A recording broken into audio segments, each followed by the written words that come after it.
Hello everyone, welcome back to AV Academy. My name is Avni Sehgal and today is our 7th class of chapter integration.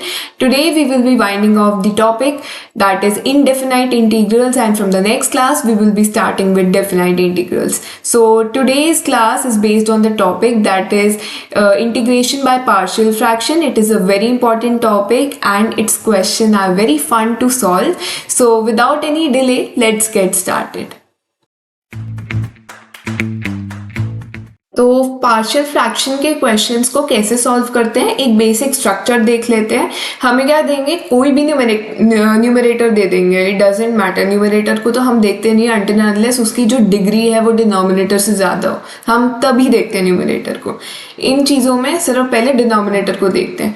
या तो आपको denominator में linear factor मिल जाएगा, या आपको denominator में quadratic factor मिल जाएगा, या फिर आपको एक रिपीटिंग फैक्टर मिल जाएगा जो कि लीनियर होगा. ठीक है, इन तीनों चीजों में से कोई एक मिलेगा, या फिर इन तीनों का कॉम्बिनेशन मिलेगा, या फिर किसी दो का कॉम्बिनेशन मिल जाएगा. ठीक है, ऐसे हमें क्वेश्चन दिखने को मिलेंगे. तो मतलब एक पार्ट बाय पार्ट चलते हैं. सबसे पहले हम लीनियर फैक्टर को देखते हैं, फिर क्वाड्रेटिक को देखेंगे, फिर रिपीटिंग को देखेंगे, और फिर हम कुछ क्वेश्चंस ऐसे भी करेंगे जिसमें हम कुछ कॉम्बिनेशंस यूज करें. ठीक है, तो स्टार्ट करते हैं लीनियर फैक्टर से. हमारे पास सारे यहाँ पे लीनियर फैक्टर्स के बने. तो क्वेश्चन है integrate 2x+1 divide by x+1 into x+2 into x+4. अब पहली बात आइडेंटिफिकेशन की, तो it is very easy to identify. मेरे को इसमें बताने की नीड नहीं पड़नी चाहिए कि कैसे आइडेंटिफाई करें ऐसे क्वेश्चंस को. तो बढ़ते हैं कि अब इसमें सॉल्व कैसे करें. मैंने बता तो दिया कि क्या क्या आता है डिनोमिनेटर में, बट सॉल्व कैसे करें. हम क्या करेंगे कि इस पूरी चीज़ को लेट कर लेंगे. क्या लेट करेंगे, जैसे इसको नीचे वाले को मैंने a divide by x+1 late कर लिया, इसको मैंने b divide bye x+2 late कर लिया, और इसको मैंने c divide bye x+4 late कर लिया. ठीक है, ये चीज़ें मैंने लेट कर ली हैं. अब ये मैंने लेट तो कर ली है, बट अब इसको और आगे कैसे सॉल्व करें. अब जैसे यहाँ पे मैंने 2x+1 ऊपर क्यों नहीं लिया, क्योंकि मेरे को यहाँ पे न्यूमरेटर की नीड नहीं है. क्यों नहीं नीड, वो आगे हमें पता चलेगा. सबसे पहले तो ये क्लियर है ना कि हमने एक एक जो भी हमारे पास मल्टीप्लिकेशन में लीनियर फैक्टर है उसको हमने ऐसे लिख दिया, और ये हमेशा एडिशन में रहेगा, सब्ट्रैक्शन मल्टीप्लिकेशन किसी में नहीं रहेगा. ये जो चीज़ें हैं यहाँ पे जो आपकी राइट हैंड चीज़ें आएंगी, राइट हैंड साइड, वो सारी आपके एडिशन में रहेंगी. ठीक है, कि सब में प्लस प्लस प्लस होएगा, किसी में माइनस माइनस नहीं होएगा. ठीक है, तो इसके दो मेथड्स होते हैं सॉल्व करने के लिए. जो फर्स्ट मेथड है will be used in your board examination, मतलब उसी पैटर्न पे आपके आंसर्स होने चाहिए, वरना मार्क्स कट जाते हैं, क्योंकि CBSE में स्टेप बाय स्टेप मार्किंग मिलती है. And the second method you can use in your competitive examination like JEE CUET, क्योंकि उसमें आपको जल्दी जल्दी सॉल्व करना है, स्टेप बाय मार्किंग थोड़ा ना मिलती है. वहाँ पे तुम MCQ में ही तुम्हें क्वेश्चन मार्क करने होते हैं ना OMR पे, तो उसके लिए तुम्हें फटाफट करना होता है. इसलिए मैं सेकेंड मेथड भी एक सिखाऊंगी कि फटाफट कैसे आंसर निकले. तो ये थोड़े इसके आंसर लेंदी होने वाले हैं, तो देखो, लेकिन वेरी इंटरेस्टिंग है ना, ये बहुत फन है. इसके मेरे को तो बहुत मज़ा आता था ये सॉल्व करने के लिए, एंड आई एम श्योर आपको भी आएगा. तो देखते हैं मेथड 1. पहले हम ABC की वैल्यूज़ ढूंढेंगे कि हमने यहाँ पे ABC जो लेट किया है उसकी क्या वैल्यूज़ है. तो कैसे ढूंढेंगे, मैंने यहाँ पे जो चीज़ें लेट की थी 2x+1 divide by x+1 into x+2 into x+4, इसको हम LCM ले लेंगे. इस साइड भी जो मैंने यहाँ पे दिखाया है, यहाँ पे मैंने LCM ले लिया x+2 into a into x+2 into x+4 and so on. ऐसे मैंने LCM ले लिया है. अब नीचे मेरे पास यहाँ पे और यहाँ पे सेम चीज़ें आ गई हैं, तो मैं कैंसिल आउट कर सकती हूँ. तो मैंने कैंसिल आउट कर दिया, and then I got a into x² plus 6x plus 8 and so on. मैंने सारे ब्रैकेट्स खोल दिए राइट हैंड साइड. ठीक है, अब मेरे को यहाँ क्या दिख रहा है कि left hand side and right hand side मेरे पास कुछ ऐसे वेरिएबल्स हैं, कुछ ऐसी टर्म्स हैं जिनके कोफिशिएंट, मतलब जो जिनके वेरिएबल्स मैच करते हैं. जैसे right hand side I have a constant term and a variable term with a single x. ठीक है, तो सिंगल x वाले टर्म्स को मैं राइट हैंड साइड से सिंगल x वाले टर्म्स के साथ इक्वेट करवा सकती हूँ, है ना. उनके कोएफिशिएंट्स को मैं इक्वेट करवा सकती हूँ। एंड सिमिलरली कांस्टेंट टर्म्स को राइट हैंड साइड के कांस्टेंट टर्म्स के साथ मैं इक्वेट करवा सकती हूँ। तो मैं वैसे करवा दूंगी। अब यहाँ पे देखो a plus B plus C, यहाँ पे a x square b x square c x square मेरे पास है, but right hand side left hand side I don't have any variable having x square as a term, उसका coefficient mean 0 है। तो यहाँ पे मैंने 0 ले लिया और यहाँ से मैंने c की वैल्यू निकाली, दैट इज -a -b। ठीक है, अब ऐसे ही मैंने यहाँ से 6x लिया, 5x लिया और यहाँ से 3x लिया और सामने मेरा 2x था। तो ये मैंने एक इक्वेशन बना दी एक और कांस्टेंट की मैंने ये इक्वेशन बना दी। ठीक है, अब इसको सॉल्व कैसे करना है, मैंने यहाँ पे c की एक वैल्यू निकाली थी जो कि मैंने इन दोनों इक्वेशन में पुट करवा दी। ठीक है, और पुट करवाने के बाद जो मेरे को 2 इक्वेशंस मिली उसको मैंने सब्ट्रैक्ट करवा के a की मैंने वैल्यू फाइंड आउट कर ली। अब a की मैंने वैल्यू फाइंड आउट कर ली, तो क्या मैं यहाँ पे a की, अब देखो मेरे पास यहाँ पे c का टर्म तो है नहीं क्योंकि मैंने यहाँ से डाल दिया। ठीक है, तो मेरे पास यहाँ पे सब a और b के फॉर्म में है। अब यहाँ पे मैंने a की वैल्यू डाल दी तो मेरे को b की वैल्यू मिल जाएगी, यहाँ से b की वैल्यू मिल जाएगी, यहाँ पे मैंने a और b की वैल्यू सब्सटीट्यूट करवा दी तो मेरे को c की वैल्यू मिल जाएगी।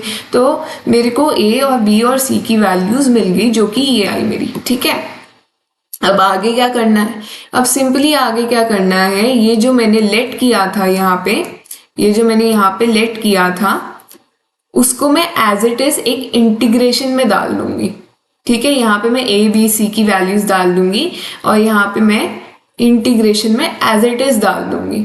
ठीक है, कैसे डालूंगी, देखो यहाँ पे मैंने a और b की वैल्यूज निकाली थी वो मैंने डाल दी और इसको मैंने एक इंटीग्रेशन के टर्म में डाल दिया कि अब मेरे को ये सॉल्व करना है। मेरे पास सेपरेट टर्म्स भी आ गई जो कि सॉल्वेबल है, जो कि इंटीग्रेट कर सकते हैं हम, और मेरा क्वेश्चन भी बहुत इजीली सॉल्व हो गया। तो यहाँ पे मैंने सारी इंटीग्रेटिंग टर्म्स सेपरेट कर दी हैं और उसके बाद जैसे 1/x+1 आ गया, लॉग होता है इसका इंटीग्रेशन, ऐसे ही ये सारी टर्म्स लॉग में आ गई मेरी और मेरा क्वेश्चन सॉल्व हो गया। ठीक है, इजी था।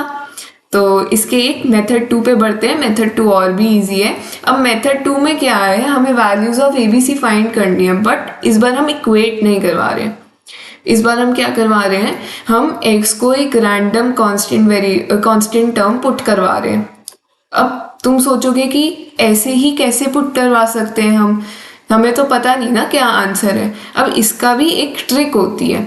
अब जैसे मेरे पास यहाँ पे x+1 है ना, तो अगर मैं यहाँ पे x = -1 पुट करवा दूं तो ये मेरा 0 हो जाएगा, मीन्स ये पूरी टर्म 0, ये मेरा 0 हो जाएगा, मीन्स ये पूरी टर्म 0, और यहाँ पे -1 लगा दिया तो ये 1 हो गया, यहाँ पे -1 लगा दिया तो ये 3 हो गया। तो मेरी a यहाँ से 3a बन गया यहाँ से।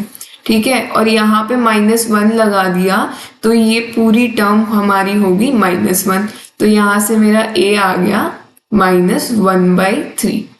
ठीक है, ये बस वैल्यूज तुम देख लो कि किसके ब्रैकेट में क्या बन के 0 हो रहा है। अब मैं यहाँ पे x = -2 पुट करवा दूं तो ये 0 बन जाएगा, ये 0 बन जाएगा और मेरे पास b की टर्म आ जाएगी, b की वैल्यू आ जाएगी। सिमिलरली मैं x = -4 पुट करवा दूं तो मेरे पास c की वैल्यू आ जाएगी, है ना।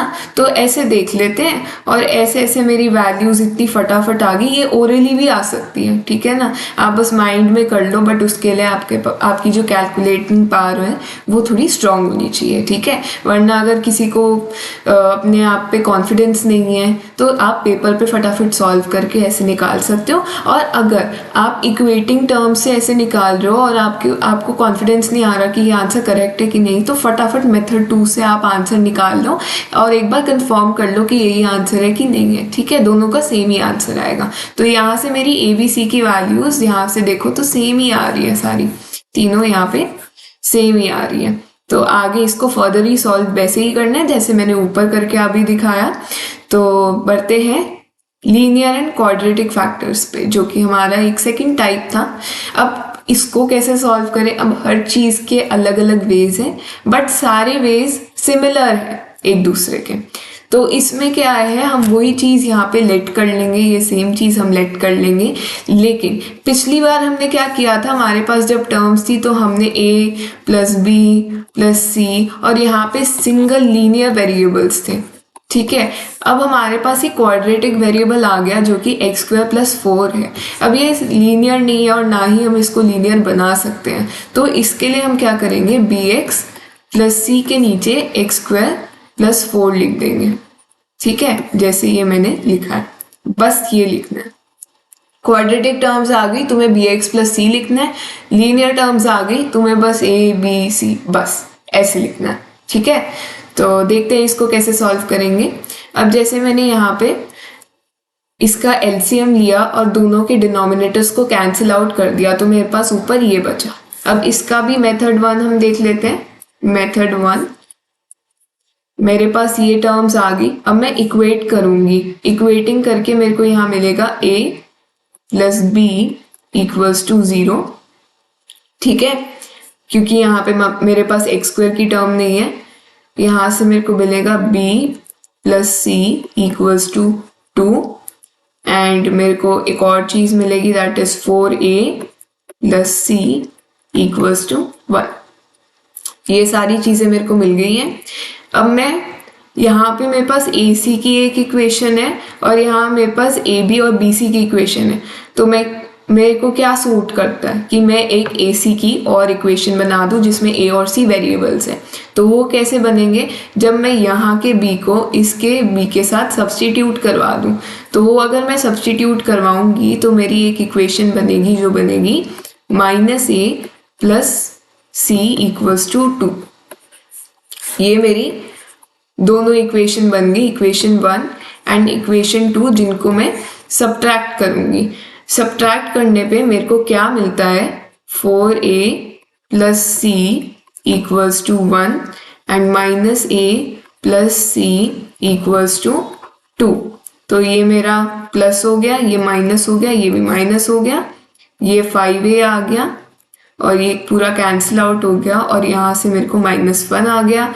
a मेरा हो गया -1/5, ठीक है, और b की वैल्यू हमारी इसके ऑपोजिट थी, तो b की वैल्यू हो गई मेरी 1/5 और c की वैल्यू कहाँ से आई, c की वैल्यू मेरे यहाँ से निकाल दो, तो -a प्लस सी, तो 1/5 plus c equals to 2, c equals to 2 minus 1/5, ये आ गया 9/5 मेरा। तो c की वैल्यू मेरी आ गई 9/5, ठीक है।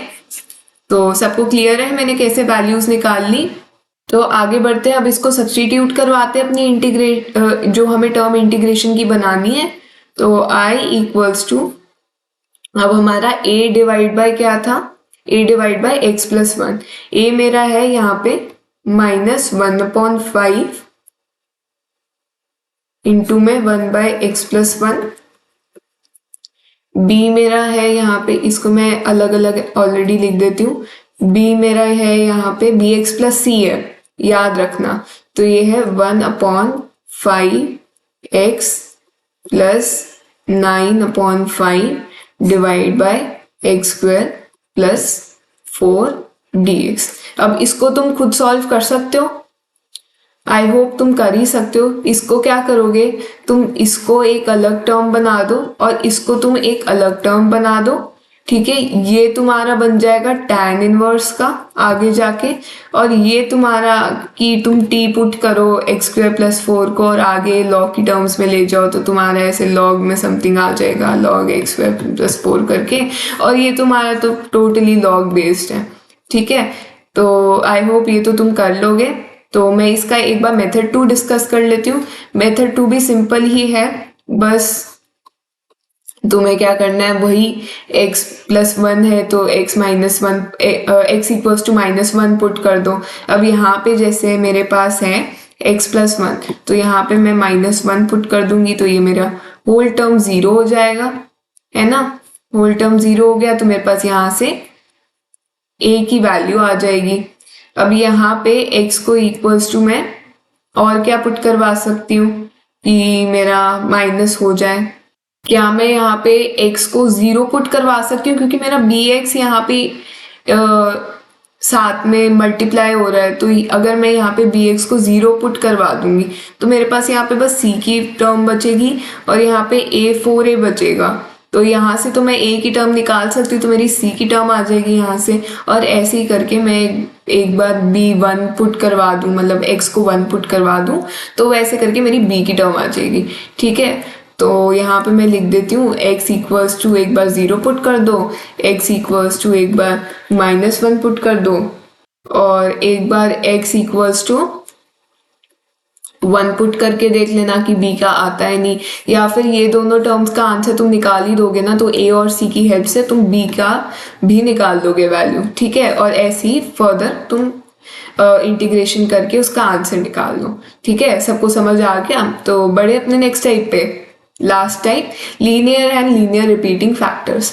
तो इसमें क्या है, पिछले हम अभी तक देख रहे थे, या तो हमारे पास नीचे ऐसे a प्लस b ऐसे बन रहा था, ये हमारा था लीनियर।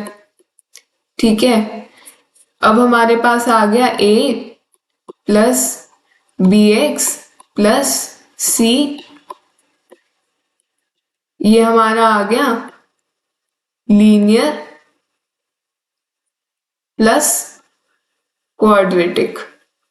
ठीक है, ये हमारी अभी तक की दो टाइप्स थी जो हमने पढ़ी।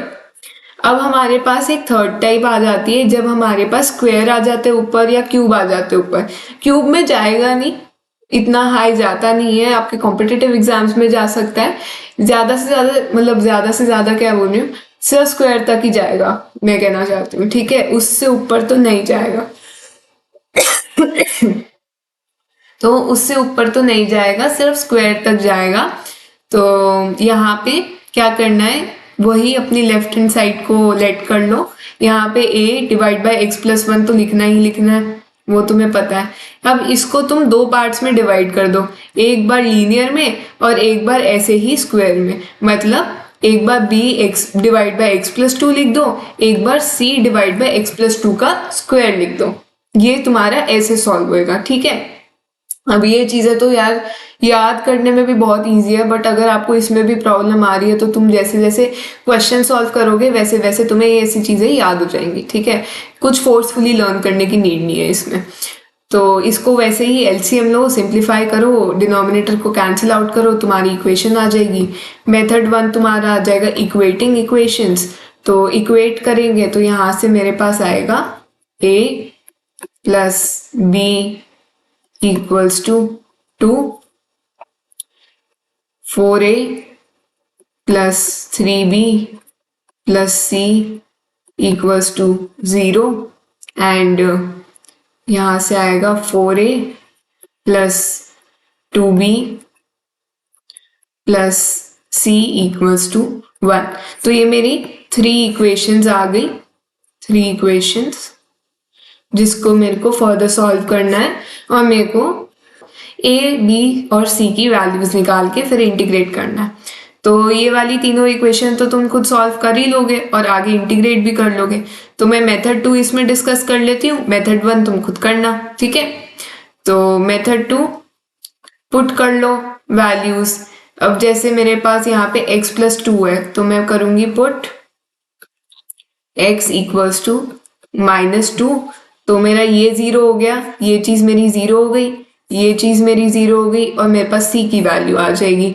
ठीक है, तो यहाँ पे मेरे पास 2x² था, तो यहाँ पे 2 -2 का whole square plus 4 equals to c -2 plus 1। तो यहाँ से मेरा आ गया 4 इंटू 2 8 प्लस 4 12, सॉरी यहाँ पे 1 है, 4 लिख दिया मैंने। 8 प्लस 1 9 इक्वल्स टू -c, तो c इक्वल्स टू -9। ठीक है, ये तुम्हारा आंसर आ गया, c की वैल्यू आ गई। मतलब अब ऐसे ही b और a की वैल्यू निकाल लेते हैं। अब यहाँ पे मैं -1 पुट कर सकती हूँ, तो पुट x इक्वल्स टू -1 अब x इक्वल्स टू -1 पुट कर दिया तो मेरी एक ये वाली इक्वेशन 0 हो जाएगी, एक ये इक्वेशन 0 हो जाएगी, तो 0 हो गई। तो यहाँ पे देख लेते हैं क्या आंसर आएगा। 2 - 1 का whole square plus 1 equals to a -1 plus 2 का होल स्क्वायर।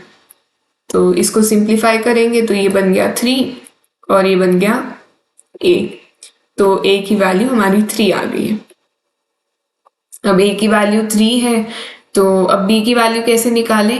b की वैल्यू निकालने के लिए या तो तुम 0 पुट कर दो तो तुम्हारी b की वैल्यू आ जाएगी, या फिर तुम एक सिंपली सी ये वाली इक्वेशन बना के b की वैल्यू निकाल लो।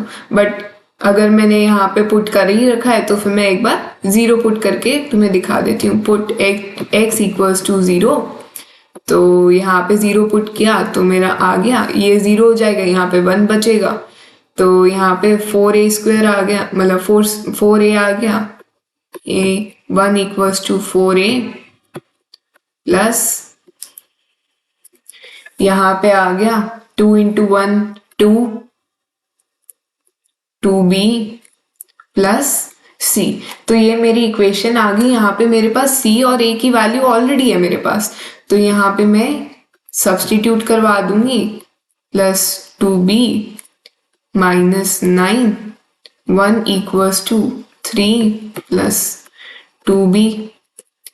अब यहाँ पे 3 उस साइड जाएगा तो ये हो गया -2 इक्वल्स टू 2b, और ऐसे करके मेरे पास मेरी b की वैल्यू -1 आ गई, जिसको मैं इंटीग्रेशन में अब सब्स्टिट्यूट करवाऊंगी तो मेरा क्या बनेगा। यहाँ पे a मेरे पास 3 है तो i equals to 3 divide by x plus 1 plus b मेरा -1 है और यहाँ पे x प्लस 2 आया है, तो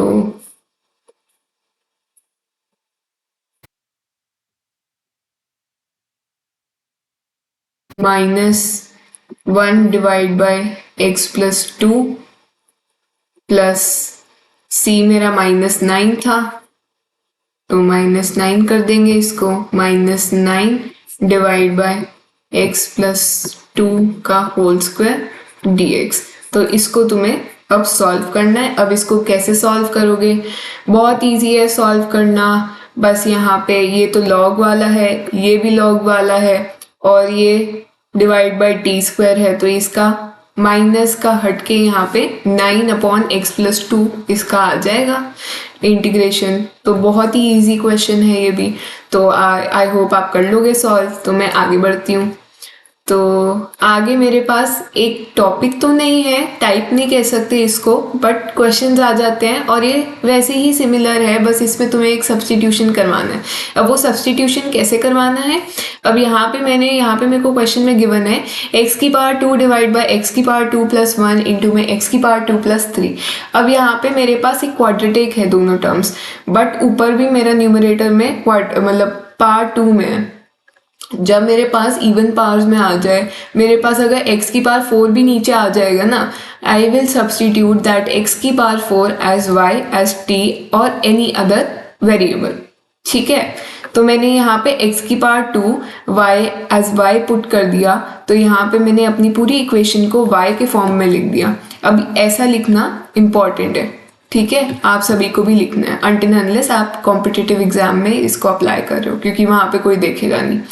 तो यहाँ पे वही आपने लेट किया, ये आपकी ऑल लीनियर फॉर्म बन गई, ऑल लीनियर फॉर्म। ठीक है, ऑल लीनियर फॉर्म बन गई, उसको करोगे सिंप्लीफाई तो आपकी a -1/2 आएगा और b आपका 3/2 आएगा। उसको पुट करो और ये आपका फाइनल आंसर आएगा। इजी। तो अपने अब फाइनल क्वेश्चंस पे बढ़े, सारी टाइप्स आपको सब कुछ समझ आ गई। अगर किसी को भी समझ नहीं आए, एक बार वीडियो को दोबारा देखो, क्योंकि बहुत इजी है और इसके क्वेश्चंस बहुत इंटरेस्टिंग है, आपको बहुत मजा आएगा करने में। ठीक है, तो बढ़ते हैं अपने क्वेश्चन नंबर 1 पे। Question number 1 says integrate 1 divide bye x⁻4 - 1 dx। अब x⁻4 आ गई सीधा, तो इसको कैसे करें, पहले इसको सिंप्लीफाई कर लेते हैं, इसके फैक्टर्स बना लेते हैं।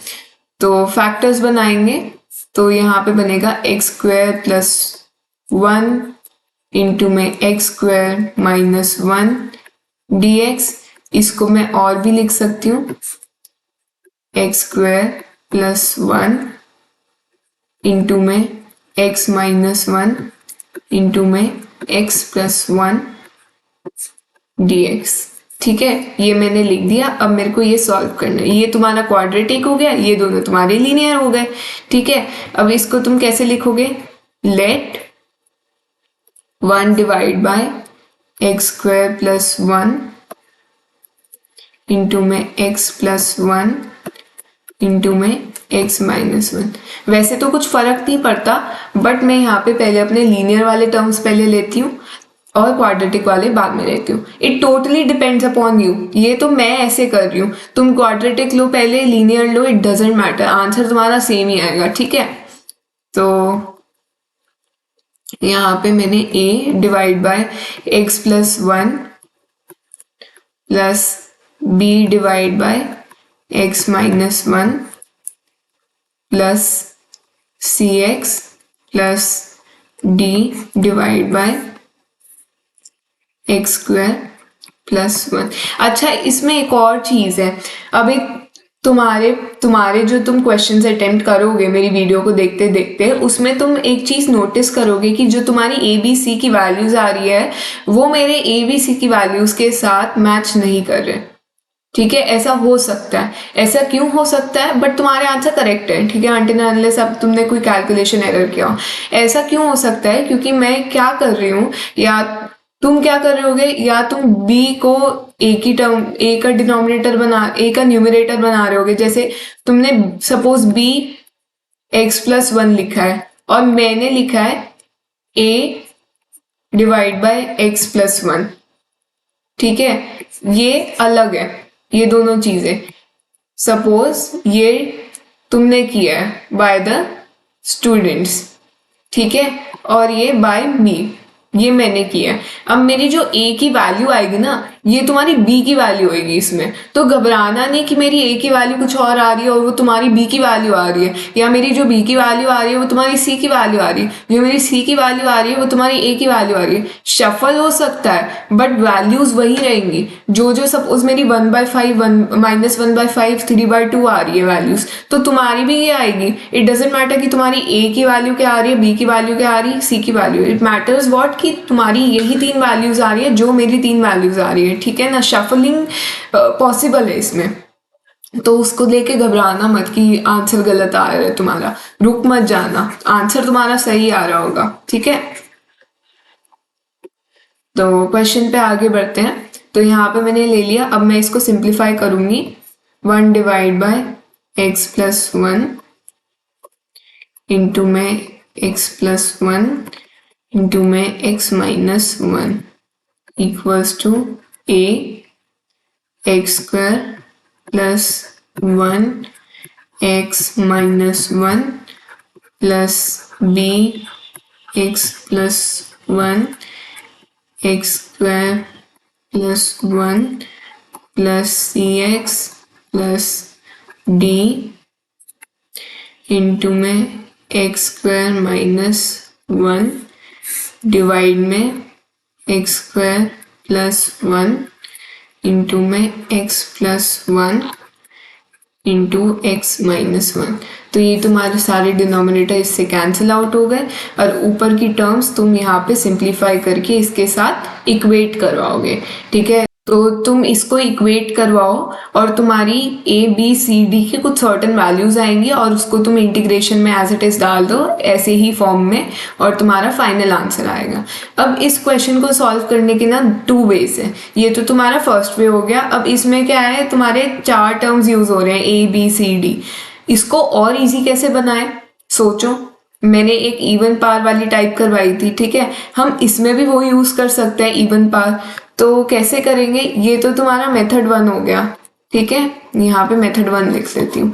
तुम ऐसे भी सॉल्व कर सकते हो और जो मैं अभी मेथड 2 करवा रही हूँ वैसे भी कर सकते हो। दोनों से तुम्हारे आंसर डिफरेंट आएंगे क्योंकि उसमें तुम्हारे ये जो तुमने अभी ये वाला मेथड 1 किया उसमें तुम्हारी 4 टर्म्स आ गई ABCD। ठीक है, अभी जो तुम मेथड 2 करोगे उसमें तुम्हारे 2 ही टर्म्स आएंगी। तो इनडेफिनाइट इंटीग्रल्स में तुम्हारा आंसर डिफरेंट आ सकता है, ऐसा मैंने आपको पहले भी बताया था। तो उससे कोई फर्क नहीं पड़ता, बट तुम्हारा आंसर जो है वो करेक्ट आएगा। ठीक है, तो अभी मैं मेथड 2 एक करवा देती हूँ। मेथड 1 का आगे तुम खुद सॉल्व करोगे। ठीक है, सॉल्व योरसेल्फ। तो मेथड 2 क्या है, अब मैंने यहाँ पे फिर से लिख दिया x² + 1 इंटू में x² - 1 dx। अब यहाँ पे पुट कर दो, पुट x² एज y, तो तुम्हारा आ गया x² + 1 इंटू में x² - 1, ये डिवाइड में equals to 1 divide by y + 1 into में y - 1। तो तुम्हारा ये आ गया। अब इसको तुम्हें पुट करना है, और लीनियर फॉर्म बन गई है तुम्हारी, तो इसको तुम ऐसे कर लो y + 1 y - 1 equals to a divide by y + 1 plus b divide by y - 1। ठीक है, ऐसे सॉल्व करोगे तो तुम्हारी a की वैल्यू है वो आएगी 1/2 -1/2, और तुम्हारी b की वैल्यू है वो आएगी 1/2। ठीक है, ये तुम्हारी a और b की वैल्यूज आएगी। इसको तुम सब्स्टिट्यूट करवाओ इंटीग्रेशन में, यहाँ पे करवा देना सब्स्टिट्यूट सीधा। ठीक है, तो इसको तुम यहाँ पे मैं लिख के बता देती हूँ कैसे लिखोगे। इसको तुम लिखोगे -1/2 इंटू x² + 1 प्लस 1/2 इंटू में x² - 1। अब यहाँ पे तुम्हारा tan का प्रॉपर्टी यूज हो गया, tan इनवर्स का, और यहाँ पे तुम्हारा log x - 1 divide by x + 1 वाला यूज हो गया। ठीक है, तो सिंपल था ये वाला क्वेश्चन, दोनों मेथड से इजी है। तुम ऊपर वाले मेथड से कंफर्टेबल हो या नीचे वाले मेथड से कंफर्टेबल हो, ये तुम जानो।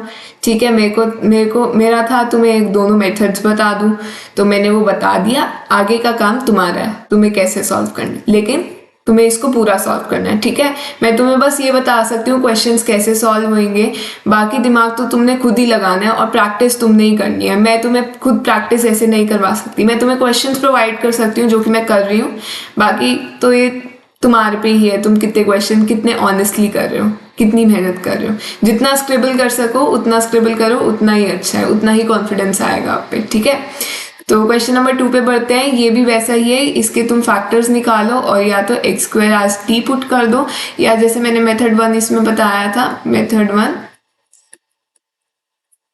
इन अबव क्वेश्चन वैसे कर दो।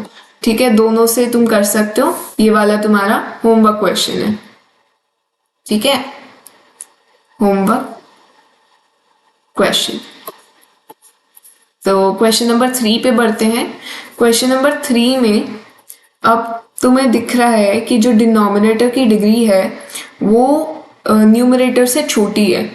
तो मैंने तुम्हें पिछली क्लास में एक कॉन्सेप्ट बताया था कि जब न्यूमरेटर की डिग्री डिनोमिनेटर की डिग्री से बड़ी हो तो हम उसको डिवाइड करते हैं, दैट इज उसको question plus remainder by divider में कन्वर्ट करते हैं।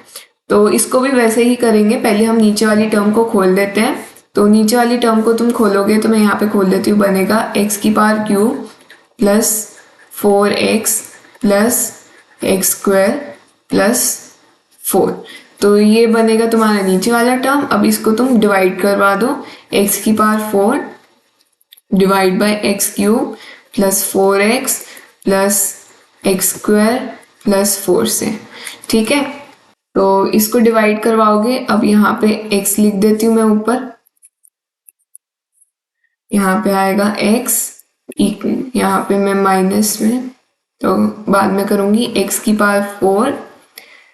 Plus x³ plus 4x² plus 4x। तो यहाँ पे मैं माइनस कर देती हूँ सबको, ये माइनस हो गया तो मेरे पास आया -x³ -4x² -4x। तो यहाँ पे सेम एज इट इज है, तो मैंने यहाँ पे ऊपर -1 लिख दिया, यहाँ पे -x³ आ गया, -x² आ गया, -4x आ गया एंड -4 आ गया। इसको मैंने प्लस कर दिया तो ये कट गया और ये आ गया -3x² और ये कट गया और यहाँ पे आ गया +4। तो ये मेरा रिमाइंडर आ गया। This is my r, this is my d and this is my q। ठीक है, इसको मैं कैसे फॉर्म में लिख दूंगी, I equals to question plus remainder over divider in dx। तो क्वेश्चन मेरा है x-1, रिमाइंडर मेरा है -3x² प्लस 4 अपॉन में डिवाइडर क्या है मेरा, क्वेश्चन वाला ही लिख देते हैं, x+1 इंटू में x² प्लस 4 dx। तो ये तो तुम्हारा नॉर्मली ही इंटीग्रेट हो जाएगा, ये x²/2 -x हो जाएगा इंटीग्रेशन के बाद। इसमें तुम्हारा पार्शियल फ्रैक्शन लगेगा, ये तुम्हारा लीनियर हो गया, ये तुम्हारा क्वाड्रेटिक हो गया। ठीक है, तो इसको लेट कर लेते हैं। अब इसको भी लिखने का एक वे है, इसको हम फर्दर ऐसे लिख देंगे x-1 प्लस I1 dx और यहाँ पे तुम I1 ऐसे सॉल्व करोगे। ठीक है, ऐसे ही करना है स्टेप बाय स्टेप, तुम्हारा प्रेजेंटेशन बहुत अच्छा होगा। तो I1 लिख देंगे इसको 4 - 3x² divide by x+1 into में x² प्लस 4 dx। ठीक है, ये मैंने लिख दिया। अब यहाँ पे late 4 - 3x² divide by x+1 into में x² plus 4 equals to a divide by x+1 plus bx plus c divide by x² plus 4। ऐसे तुम सॉल्व करोगे, इसको तुम इक्वेट करवाओ और अपना फाइनल आंसर निकालो। तो इसको तुम खुद इक्वेट करवाओ, मैं तुम्हें a b और c की वैल्यूज बता देती हूँ क्या आएगी। यहाँ से a की तुम्हारी जो वैल्यू है वो आएगी, a की वैल्यू तुम्हारी आएगी 1/5। ठीक है, b की वैल्यू आएगी तुम्हारी 16/5 -16/5 और c की वैल्यू तुम्हारी आएगी पॉजिटिव में 16/5। ये तुम्हारी ABC की वैल्यूज आएंगी और आगे अब तुम इसको खुद सॉल्व करना। इंटीग्रेशन तो तुम कर ही सकते हो, है ना, इतना सीखा है अभी। हमारी ये 7th क्लास है, यहाँ पे भी तुम्हारी इंटीग्रेशन स्ट्रांग नहीं है, तो फिर तुम इस वीडियो को दोबारा देखो, ऐसे नहीं चलेगा। ठीक है, तो यहाँ पे अब इसके बाद सॉल्व योरसेल्फ।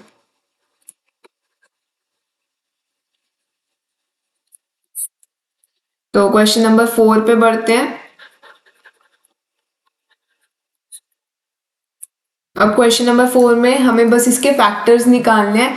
तो यहाँ पे तुम्हें फैक्टर्स निकालने, तो तुम क्या करो, या तो यहाँ पे -1 एक बार पुट करके देख लो या +1 पुट करके देख लो।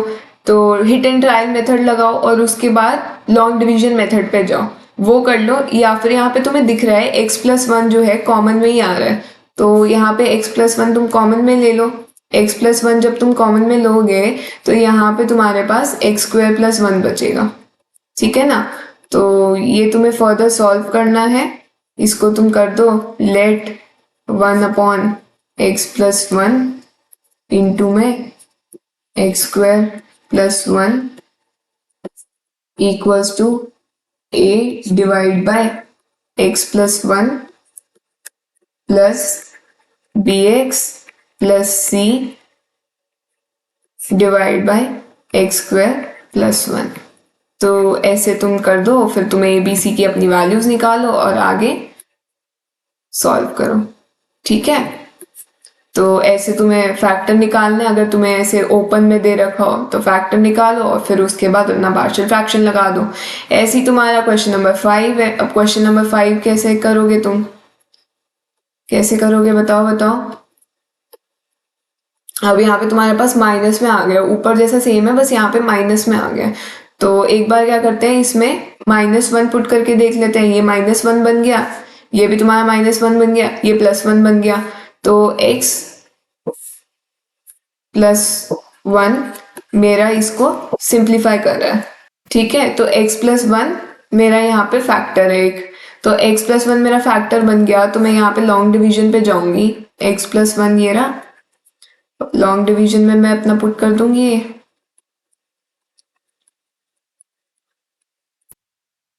ये बन गया x² -x³ माइनस, पहले नहीं लिखना, x³ माइनस प्लस x²।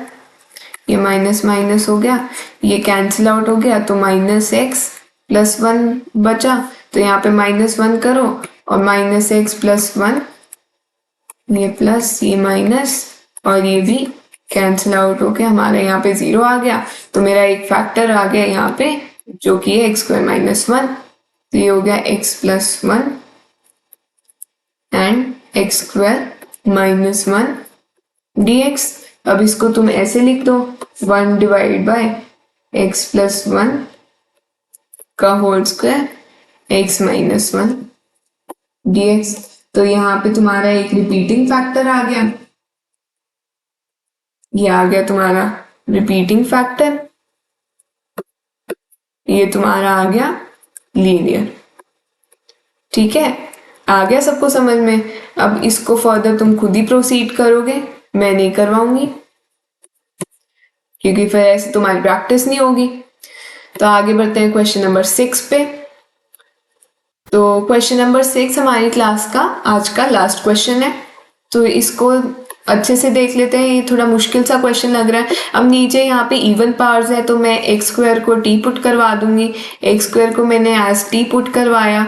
अब मेरे पास ऊपर x बच गया, तो उसको भी मैं t के टर्म्स में करवा लेती हूँ। तो t के टर्म्स में करवाऊंगी, तो मैंने यहाँ पे डिफ्रेंशिएट करवा दिया, 2x dx equals to dt। Differentiate करवा दिया, तो मेरा ये फाइनल टर्म बन गई t डिवाइड बाय, ये मेरा यहाँ पे 1/2 आ गया इसका।